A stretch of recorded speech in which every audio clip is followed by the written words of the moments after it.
अंबिकापुर से करीब 60 किलोमीटर दूर रामगढ़ पर्वत स्थित है। नववर्ष पर यहां लोगों की भारी भीड़ देखने को मिली और पर्यटकों में खासा उत्साह भी नजर आया। देखिए हमारी ये खास रिपोर्ट।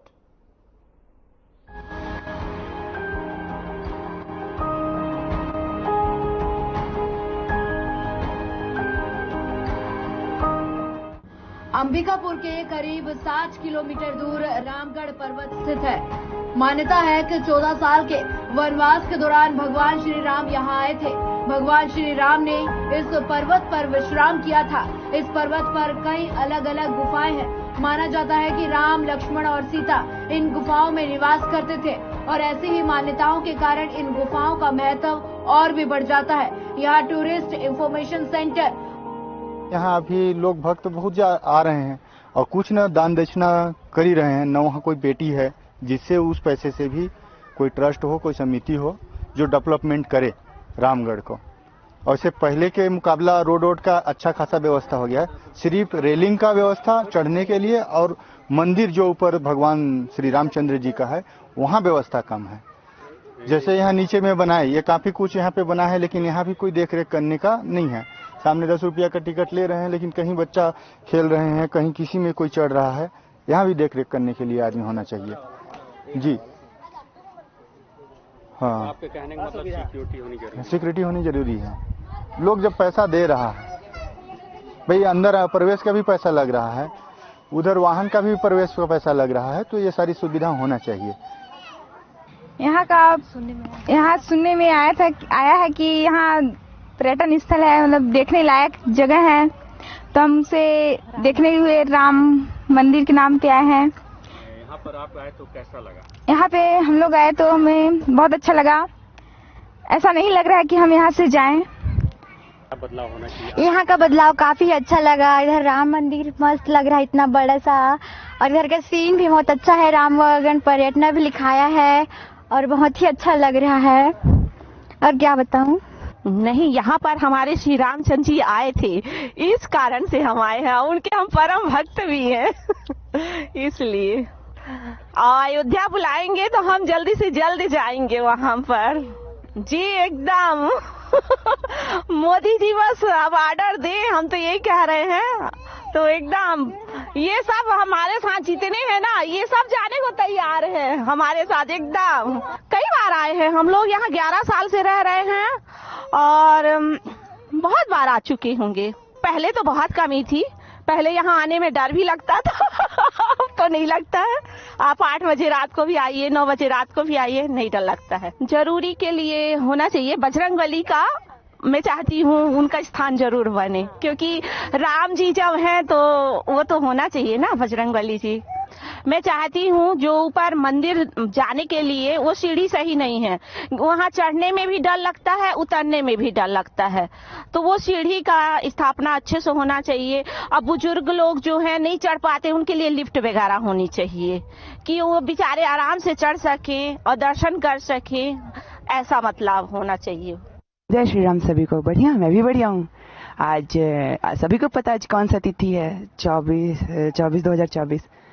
आपको पता है हमारा जो हिंदू संस्कृति के हिसाब से देखा जाए ना, तो जो नया तिथि अर्थात नया वर्ष चैत्र शुक्ल प्रतिपदा के प्रथमी तिथि को होता है, अर्थात सूर्य उदय जब होता है उस काल में। अगर देखा जाए हमारे धर्म के अनुसार, तो हमारे साथ प्राकृतिक जो होता है, प्राकृतिक नेचर, वो भी बदलाव करते हैं। पत्ते झड़े हुए रहते हैं तो पत्ते उगते हैं। और अगर पाश्चात्य संस्कृति के हिसाब से देखें तो आधी रात को अंधियार में होता है। हाँ, ये सूरत क्या करें, हमारे साथ जुड़ गया है। तो सभी को नया वर्ष की शुभकामनाएं। परंतु याद रखिए, हमारा संस्कृति हमारे सर्वोपरि है। और एक चीज, 22 तारीख को याद है ना, अयोध्या चलना है। अयोध्या का तैयारी कीजिए सर। और हाँ, हमको 2024 का बेसब्री से इंतजार था। जब मैं 9th में था, मतलब 2018-17 का बात है, तब मैं सुना था अयोध्या में राम मंदिर बन रहे हैं, बन के तैयार हो गया है। 22 तारीख को डेट याद रखिए, घाट बांध के रखिए, हमको जाना है अयोध्या। तो बोलो प्रेम से जय श्री राम। भैया, नव वर्ष की शुरुआत है और जैसा कि हिंदू धर्म कोई भी शुभ कार्यों को, एक नए दिन को, विशेष दिन को भगवान के श्री चरणों को नमन करते हुए उस दिन की शुरुआत करता है। उसी क्रम में हमारा पूरा परिवार लगभग 25-30 लोग पूरे परिवार के सदस्य हम यहाँ आए हैं और भगवान श्री राम की शरण में आए हैं कि हमारा आने वाला दिन मंगलमय हो, शुभ हो, पूरा वर्ष अच्छे से बीते। देखिए, अभी मैं रामगढ़ लगातार आने जाना लगा रहता है, लेकिन अभी 1-2 साल के अंदर में काफी बदलाव हुआ है। काफी सुविधाएं यहाँ पहले से बढ़ी हैं, लेकिन फिर भी मैं शासन से मांग करना चाहूंगा कि पर्यटन के दृष्टिकोण एक हमारी आस्था की केंद्र भी है रामगढ़। भगवान श्री राम ने यहाँ अपना वनवास काल व्यतीत किया है और काफी लोग यहाँ रामनवमी के अवसर पर काफी बृहद मेला लगता है। उस समय विशेष तौर पे असुविधा देखी जाती है, जिससे श्रद्धालुओं को काफी परेशानी का सामना करना पड़ता है। ऊपर या मंदिर से हम सीता बेंगरा से रामगढ़ मंदिर की जो चढ़ाई करते हैं, उस बीच में सड़क का अभाव है, पानी की सुविधा है, शेड निर्माण हो, विद्युतीकरण हो, कई सारी मूलभूत सुविधाएं हैं जो अभी तक यहाँ नहीं हो सकी हैं। अब नई सरकार से मेरी उम्मीद है और आशा है कि इन कामों पर ध्यान देंगी और आने वाले समय में इस पर्यटन स्थल को और ज्यादा विकसित करेंगी। यहाँ अच्छा अनुभव हो रहा है हमको होने के लिए। यहाँ बहुत सारे लोग आए हैं, आज नया साल है तो इसी के उपलक्ष्य में शायद आए हुए हैं। लेकिन यहाँ जो व्यवस्था है ऊपर में, जैसे पानी वानी का, वो काफी कुछ उससे जैसे आम लोगों को इससे तकलीफ हो रहा है। पानी वानी का सुविधा होना चाहिए, क्योंकि अब हम हिंदू मान्यता के अनुसार हम जो भी काम, जो जैसे आज नया साल है उसके दौर पे जैसे हम भगवान का ही आशीर्वाद लेके अगर इस नए साल की शुरुआत करें तो काफी अच्छा होगा। इसलिए हम ये रामगढ़ को ही चुने जी। अब वही पानी का, रोड का थोड़े अच्छे से और व्यवस्था हो जाए, बैठने का थोड़ा साफ सफाई, तो इससे और ज्यादा अच्छा होगा। पब्लिक अप्रोच रोड, कॉटेज समेत तकरीबन 6.76 करोड़ के निर्माण कार्यों का लोकार्पण पूर्व उप मुख्यमंत्री टीएस सिंहदेव, गृह मंत्री त्रामध्वज साहू और संस्कृति मंत्री अमरजीत भगत के द्वारा किया गया था, जिसका भरपूर इस्तेमाल पर्यटन के क्षेत्र में आए आम लोगों ने किया। नव वर्ष के दिन दूर दराज से आए लोगों ने यहाँ भरपूर आनंद लिया। हम यहाँ इसलिए आए कि यहाँ अभी जनवरी में रामचंद्र भगवान जी का अयोध्या में अभी सब चीज चालू होगा, इसलिए यहाँ है। और यहाँ पर भाई यहाँ ऊपर चढ़ने के लिए लिफ्ट होना चाहिए बुजुर्ग लोगों के लिए, जो आजकल सभी कोई भी और भी लोग नहीं चढ़ पाते हैं, और रेलिंग होना चाहिए हाथ पकड़ के चढ़ने के लिए। सीसीटीवी कैमरा यहाँ पर होना चाहिए कि कोई अप्रिय घटना ना हो, इस टाइप की सब सुविधाएं होनी चाहिए। हम लोग विगत 40 सालों से आ रहे हैं। यहाँ सबसे बड़ी समस्या एक है पानी की, जो पहाड़ के ऊपर नहीं मिलता है।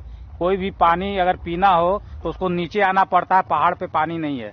अगर पहाड़ पे पानी की व्यवस्था कर दी जाए सरकार गवर्नमेंट के द्वारा, 1-2 जगह नलकूप ऐसा खुदवा दिया जाए तो बहुत ही व्यवस्था हो सकती है, माने बहुत ही ज्यादा लोग आ सकते हैं इस पूरे रामगढ़ की, और माने बहुत अच्छी माने पहचान पूरे छत्तीसगढ़ में बन जाएगी। हो सकता है, क्यों नहीं हो सकता। क्या होना चाहिए और डेवलपमेंट के लिए क्या चाहिए यहाँ पर जैसे रामगढ़ में मेला भरता है, उसी समय लगता है कि हाँ रामगढ़ जो भी आता है तो देखता है कि रामगढ़ आना चाहिए। बहुत ही अच्छा माने पर्यटन स्थल है और पूरे फॉरेस्ट के बीच में बसा हुआ एक बहुत ही सुंदर सुगम स्थान है। यहाँ रामगढ़ में यदि सीसीटीवी कैमरा, लाइट की व्यवस्था 24 घंटा हो जाए तो यहाँ पर सभी प्रकार के श्रद्धालुगण आएंगे। यहाँ यह बहुत प्राचीन मंदिर है, यहाँ की मान्यता है, यहाँ भगवान श्री राम जी का बहुत पहाड़ के ऊपर चढ़कर मंदिर बना हुआ है। अगर यहाँ पर गवर्नमेंट चाहे तो अच्छा मंदिर का ऊपर निर्माण करके, जिस प्रकार हमारे अयोध्या में श्री राम जी का अभी 22 जनवरी को प्राण प्रतिष्ठा होगी, उसी प्रकार हमारे यहाँ भी ऊपर रामगढ़ में बहुत अच्छा मंदिर बनाकर प्राण प्रतिष्ठा किया जा सकता है। और ऊपर भी एक धर्मशाला बनाया जाए, जिससे श्रद्धालुगण ऊपर चढ़ते हैं लेकिन कई लोग नीचे उतरने में परेशानी जाती है, तो यहाँ पर लिफ्ट की व्यवस्था भी कर दी जाए तो इससे और भी ज्यादा इस पर्यटन स्थल का विकास और पूरे छत्तीसगढ़ में इसका प्रसार होगा। क्या लगता है नवनिर्वाचित जो राजेश अग्रवाल जी एमएलए हैं, तो उनको इस पर प्रभावशाली काम करना चाहिए क्या? हमारे नवनिर्वाचित अभी विधायक जो बने हैं राजेश अग्रवाल जी, हमारे उदयपुर क्षेत्र के रामगढ़ क्षेत्र के ही हैं और हम उनसे पूरा दरखास्त करेंगे और यह विश्वास करते हैं कि अपेक्षा रखते हैं कि यहाँ इस मंदिर के निर्माण में सहयोग करेंगे और लिफ्ट की व्यवस्था भी करवाएंगे। पहले मैं आया था जब रास्ता बन रहा था तो, और ऊपर तक नहीं जा पाया था, लेकिन आज सोचा मैं कि ऊपर तक आज जाना है, नया साल भी है करके आया और हम लोग गंतव्य स्थल तक पहुँचे। पहले तो वहाँ तक नहीं पहुँच पाया था, लेकिन अभी फिलहाल सीढ़ी भी बढ़िया से बन गया है कुछ दूर तक, और कुछ दूर अभी भी बाकी है, काम चल रहा है। यहाँ पे जो सीढ़ी बना हुआ है, सीढ़ी के बगल में कुछ रेलिंग भी बन जाए और पानी का व्यवस्था होना चाहिए। रास्ते में पानी की व्यवस्था नहीं है। पर्यटक वहाँ तक घूमने जाते हैं दर्शन करने के लिए, तो माने प्यासे भी होते हैं पानी लेके नहीं जा पाने से। यहाँ पे पहाड़ में थोड़ा पौधा बढ़िया से लगाया जाए, वृक्षारोपण का कार्य, क्योंकि ये फॉरेस्ट लैंड पड़ता है, तो फॉरेस्ट वाले या शासन से कोई भी महत्वाकांक्षी योजना से लेकर के पौधा बढ़िया से लगाया जाए और यहाँ का जो विकास का कार्य है उसको किया जाए। हम लोग चाहते हैं कि हमारे बच्चे भी ऐसे धर्म में थोड़ा सा रुचि रखें, क्योंकि अभी समय ऐसा है कि सब घूमने फिरने में ज़्यादा शौक रखते हैं, तो बच्चों को संस्कृति और संस्कार दोनों चाहिए। इससे बच्चों में तो आएगा ना, भगवान जी के संस्कार आएंगे, उसकी जगह को देखेंगे, जानेंगे। तो राम जन्मभूमि, जहाँ पर रामगढ़ के मैदान को कहा जाता है, हर जगह से ही पूरे उदयपुर में यहाँ पर तांता लगा हुआ है, जो कि श्रद्धालु आए हुए एक पर्यटक के रूप में नया स्थल हो रहा है। ऐसा कहा जा सकता है कि पहले भी ये था, रामगढ़ का नाम से विख्यात था, लेकिन आज के डेट में अपडेट होने के बाद यहाँ भीड़ भाड़ देख पा रहे हैं, जो पब्लिक बहुत ही ज्यादा है। मगर जहाँ तक हो तो सिक्योरिटी भी और कई अन्य मुद्दे भी हैं जो कि जरूरत है आम लोगों के लिए भी और जो बड़े बुजुर्ग हैं उनके लिए भी। तो आज क्या परिवर्तन हुआ है, इस पे बात करते हैं नौजवानों को जो यहाँ आए हुए हैं। नाम नमन दास है, मैं पंडरी पानी का हूँ। यहाँ पर आप आए हुए हैं, क्या सोच कर आए हुए हैं और क्या परिवर्तन दिख रहा है? आज तो हम लोग फिलहाल घूम रहे हैं, थोड़ा सा माहौल ले रहे हैं आज। अच्छा सारा ना कैमरा में, चलिए ठीक। कहाँ से आए हुए हैं? उमरोली अभी आए हुए हैं, कितनी बार आए हुए हैं? यहाँ मेरे को फिलहाल 2 बार हुए। 2 बार हुए। पहले और अभी क्या परिवर्तन दिख रहा है यहाँ पर? है कुछ नया बना है अभी। और क्या होना चाहिए? है तो सब है, अच्छा है। जी बताइए। मीडिया को बहुत बहुत धन्यवाद। मैं राधे श्याम सिंह, जिला मंत्री भाजपा सरगुजा।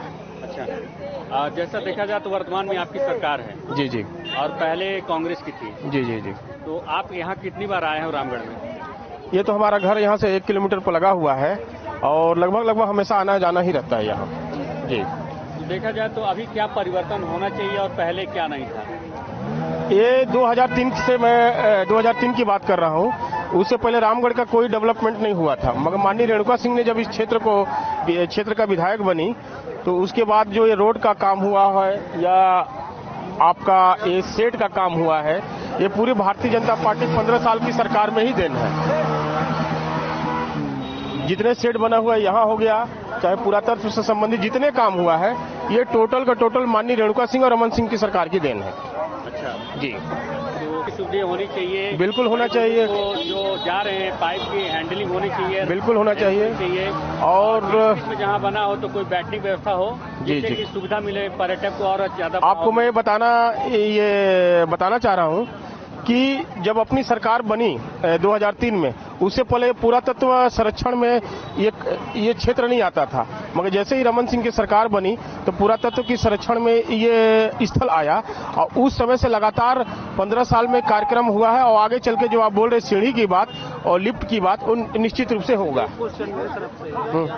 इस बातों को अभी तक जानकारी नहीं, हम लोग भ्रमण कर रहे हैं और जैसे ही संज्ञान में लेकर इस मामले पर जो अगर अवैध रूप से वसूली हो रही है, तो उचित कार्रवाई किया जाएगा। सरकार की देन है कि जब सरकार बनी तो उस व्यवस्था उन्होंने लागू किया। जब से भगवान राम जी का जो मूर्ति की स्थापना हुआ, तब से इन लोगों का कार्यक्रम चालू है, मगर इसको संज्ञान में लेके इस पर हम लोग कार्रवाई करेंगे, इस चीज को बंद करवाएंगे, क्योंकि पर ऐसा कार्यक्रम नहीं होना चाहिए। यहाँ पर आ रहे हैं, अभी आप क्या देख रहे हैं और यहाँ पर क्या चीज और अच्छा होना चाहिए जिससे कि और आदमी घूमने आए? मंदिर तो अच्छा ही बना और कुछ सांस्कृतिक अनुष्ठान होना चाहिए। नए साल पर पर्यटकों ने अपने बच्चों को एक अच्छी धार्मिक तालीम देने के लिए राम वन गमन पर्यटन परिपथ में नव वर्ष की शुरुआत की। यहाँ आए लोग पूरी तरह से श्री राम के प्रेम में मग्न दिखे।